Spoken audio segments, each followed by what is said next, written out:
Lorsqu'un monsieur Tchombe fait sa rentrée sur la scène du Grand Théâtre qu'est en ce moment Élisabethville, il faut s'attendre à ce que la générale soit pleine d'imprévus. Un premier signe en fut la multiplication dans les rues de la capitale katangaise des patrouilles mixtes, moitié casque bleu, moitié gendarme katangais. Mesure purement préventive d'ailleurs, car Élisabethville est depuis quelques jours on ne peut plus calme. Le premier acte débute réellement lorsque M. Tchombe, qui a au moins le mérite d'être son propre agent de publicité, convoque les journalistes à une conférence de presse. Il n'y annoncera pas grand-chose que l'on ne sache déjà, sinon qu'il a l'intention d'aller rendre visite le lendemain aux réfugiés qui sont essaimés à différents endroits sur la route qui, d'Élisabethville, conduit à la frontière rhodésienne. Or, il se trouve que l'ONU a prévenu de longue date qu'elle avait décidé d'organiser ce même jour et sur la même route une petite expédition destinée à nettoyer la région d'éléments dits incontrôlés. Aussi, le lendemain, à l'aube, le colonel éthiopien Tilaoun, à la tête d'un bataillon de blindés légers et d'infanterie, et M. Moïse Tchombe se retrouvent-ils côte à côte à la sortie d'Élisabethville, décidés l'un et l'autre à passer les premiers.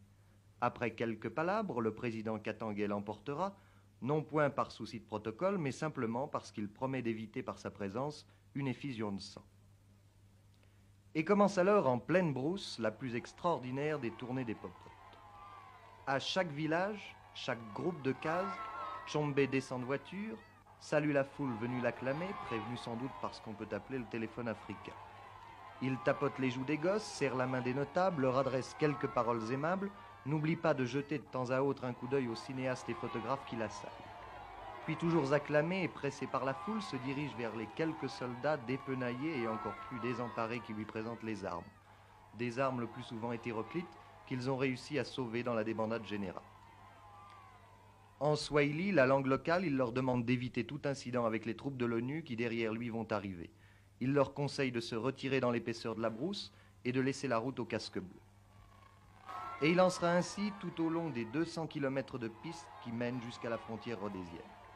Partout, le même jeu de scène se reproduira avec une fidélité parfaite, sous les yeux d'ailleurs de deux casques bleus indiens qui ne sembleront jamais gênés au milieu de toute cette foule de civils et de soldats katangais. L'autorité de Tchombe sur ces hommes est incontestable, car 2 heures plus tard, lorsque la colonne blindée de l'ONU s'avancera sur le même chemin, elle le fera sans aucune difficulté, sans même qu'un coup de feu soit tiré. Bilan de cette journée, l'ONU a réussi sans incident à rouvrir la route par laquelle Élisabethville est approvisionnée, donc objectif militaire atteint. Quant au président katangais, il a gagné son opération Charme en se faisant plébisciter partout sur son passage et en évitant une effusion de sang.